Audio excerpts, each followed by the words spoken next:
When you find somebody's story that you want to tell, if you're a producer, I think the most important thing that you need to do is... Is it a producer's job to gather IP? Well, I would think so. I mean, Neil Moritz, who is the master behind Fast and the Furious, you know, you think about how that incredible franchise was birthed off of an article in the back of the Metro in the LA Times. I think it was the Metro section or Valley section about subculture of street racing and those cars. And that's what a great producer does, is they comb articles. A lot of lazy ones like to watch 2020 or Dateline. Those things usually don't get made into movies. If they do, they only go so far. I find that some of the great producers that I've been fortunate enough to know are the ones that would give me the time of day to at least, talk to. It's these guys are on the hunt. They are constantly looking for a needle in a haystack. Whether it's Neil Moritz or David Heyman or, David Zilan. I mean, they are just constantly looking for that thing that just knocks them over. And I think good producers don't wait for it to come to them. I think it's a producer's job to, we talked about the music industry earlier. What made a great record executive?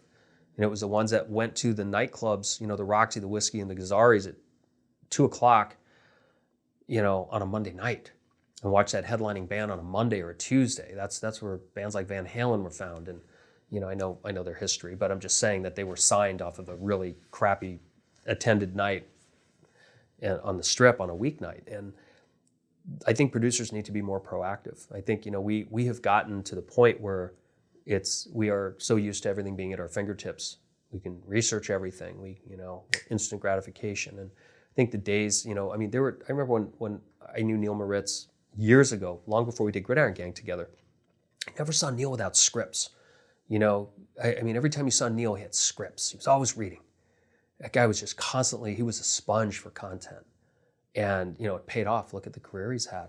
The guy's doing everything. And it's about finding those, those books that nobody has the rights to, that you see, wow, this IP can change the world. And, I'd be careful. If it's successful, it's probably owned. But I think there are some gems out there that are waiting to be found. That, it's always nice when a producer, especially somebody younger, newer, or somebody who may be more green or not have the deep pockets that some of these folks have, to be able to find something and create it and get it made. But I think it's a producer's job. That's if you're going to produce. There's two kinds of producers. There are the ones that find the IP, raise the money, get the distribution and the stars attached, and then there's the producers that are, more the line producers that are on the film, that are, hiring the crew and getting the locations and getting all the vendors and gear and everything done. But, when you talk about a producer who is going to do the suit side of the job, if you will, I think it's just so important to just be a sponge, be open to anything and everything. You just never know where you're going to find that thing, And how would one know if the rights are owned, whether it's life story rights or there's actually a script? Or in acquiring property, there's several different ways you can do it. One of the biggest passion pieces I have that I swear I'm going to get made before I die is the Kelly Sutton story. Here's a woman who held the speed record at Daytona, who's living with multiple sclerosis. She was supposed to die when she was 8 years old. She's cheated death 7 times. I think she's been a widow 3 times over. Her story is unbelievable. I was shooting a documentary in Wyoming, in Montana, when the whole world was on fire up there back in like 01, 02. And I was sitting in a Holiday Inn, and we were basically being kept in a hotel because of the fire danger.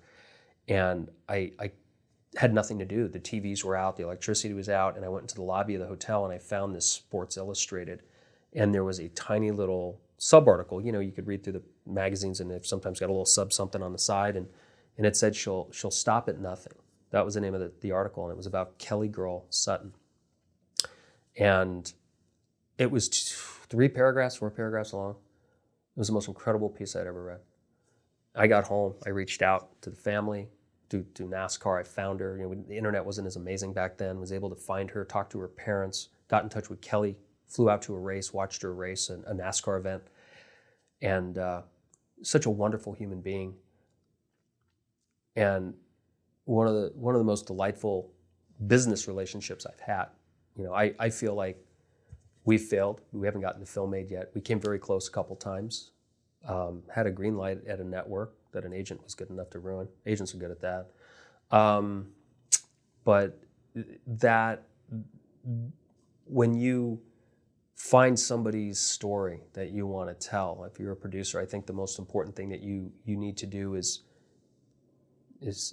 be humble. You know, a lot of people in our industry go to people with hype and pomp and circumstance, with all the promises, you know, and well, look, when somebody's story is breaking news, like the little girl that fell in the well 30 years ago, every studio in Hollywood's going to try to get that, you know, so step aside, you're not getting those rights, chances are. But, you know, if you find something that you like as an article in the back of a 3-year-old Sports Illustrated, or you see a piece on TV, or you caught a news segment, you know, I always say reach out as humble as possible and just say, look, I fell in love with your story. I want to tell your story, and I want to see it's told in a way that you can be proud of, that'll represent you and your family. And just go in with a servant's heart. I've been fortunate to own a lot of intellectual properties of life rights, you know, whether it was the Rick and Dickie Hoyt story, or, you know, the Gridiron Gang. That's one that we had. It's about being kind. It's about being gentle. It's not about selling the hype. You know, a lot of people go into those things not realizing that the people that they're approaching are not Hollywood people. So they're very off-put by our energy often, you know, whether we call it passion or pomp and circumstance or just a bunch of bullshit, I don't know, but we tend to go in on 10. And a lot of these people have often just gone through a pretty dramatic situation in their life, or a pretty extraordinary situation. They're being courted by all sorts of people, or getting all sorts of press that they're not used to. And I think, you know, it's important to remember that these people are not of our world in business.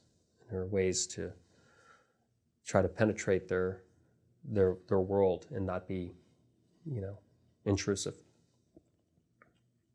Great way to get IP, though. Is to scour articles. And Articles, datelines, you know, 2020s. You get to a point, though, where a lot of executives will start hearing things and they'll say, it sounds like a Dateline. It sounds like a 2020 story. You know, those things are probably better served there. But there are some remarkable stories that come out of them. There really are. I mean, I fell in love with the Bruce Murakami story. I don't know if anybody remembers that, where poor gentleman was, you know, his wife and 2 children got into a minivan and went to the store, and they were T-boned by a street racer, killed the wife and 2 kids. And the kid was going to go to prison, and Bruce stepped in and asked for mercy from the court. And it was the ultimate story of compassion and trying to change a life. Instead of sending a 16-year-old kid to prison for 10 years, I'm going to take this kid under my wing. And I saw it on Dateline or 2020, like 20 years ago. Bruce flew out, met with him, and I really liked Bruce a lot, but he was also being courted by everybody else. Film ended up getting made, I think, with Dean Cain and Lifetime or something. But it was one of those things you knew it was going to get made. You know, it's interesting. But you know, yeah, it's just about, you're basically pitching. You, as a filmmaker, you know, we talk about writers going into the room and pitching. And you may not be a writer if you're a producer, but you have to meet the family or the survivors, people that have gone through some extraordinary circumstances, and try to pitch them on feeling comfortable with you. I mean, you're selling them on you and your game plan and your tone and temperament. When did you realize you had to transition away from screenwriting? I was horrible at it. I mean, you know, it wasn't, I just, you know, I worked as a screenwriter for a number of years. I was very fortunate. I was more passionate about being on set and working with people. I'm a people person at the end of the day. It's one of my many faults. And when you're a writer, you're isolated, you're locked up. And you're that way too as an editor, which I still get stuck doing. But it's more interaction, you know. But I just got to the point where I, you know, as I got older and realized where my passions were and my energies were and my strengths and weaknesses were, writing just, I started working with, you know, people, you know, I work a lot with C.J. Wally. I just, when I read his work, it made me want to make movies again. I was done, you know. I was ready to phone, you know, be done, do the book, go teach. I had a teaching opportunity at a university to come in, and I read a script that CJ wrote, and I said, this guy makes me want to keep making movies. And I realized that this guy can tell the kind of stories I want to tell, and we collaborated really well together. And, it's exciting when you read somebody's work that inspires you to keep going, because I was tired. I had been beating a bag a long time and kind of thought, I've been very fortunate. I've been very blessed. I made my mark, good, bad, or indifferent. I made a mark. It may have been a stain in some people's eyes, but I made one. And I wanted to teach and inspire and encourage the next generation. And I just felt that the amount of time it took to write, and it wasn't allowing me to make a film a year or 2 films a year the way I wanted to. And it's great to work with somebody who understands and gets me, knows how to write for schedule and budget. We want to tell the same stories. I don't need to do that anymore. What's it like having written and developed your own work, now hiring writers or partnering with other writers to tell those stories? Well, it's nice to be able to focus on certain things and not spread out too thin. Write, produce, direct, edit, get the financing, all that stuff. It really is. It's a taxing business. I mean, this business will eat you up even if you have one job. And spending the years writing and developing something and trying to get it financed and get it produced, it takes a lot of time. And I kind of go back to having the ability to work with somebody who we both want to tell the same stories. We both want to make fun action comedy, action thriller, female driven, let the guys sit in the passenger seat, let the girls drive, make these fun films. And we both love the same kind of movies. We're both inspired by the same kind of movies, going back to like the old Hal Needham films, the old dirt movies, and, fast cars, Race Against Time, Cannonball Run, Smokey and a Bandit, and it's easy. It's almost like we don't even, it's just like, hey, we're going to line up to do another one. What do you think about this? Interesting. Okay, what if we did that? It's a very simple process. That the long part of it is CJ, in our situation, CJ will just go through the whole breakdown and develop development notes and, basically block it out, and then once that's done, the scripts come very fast. It's a very fast process. Like we did Double Threat.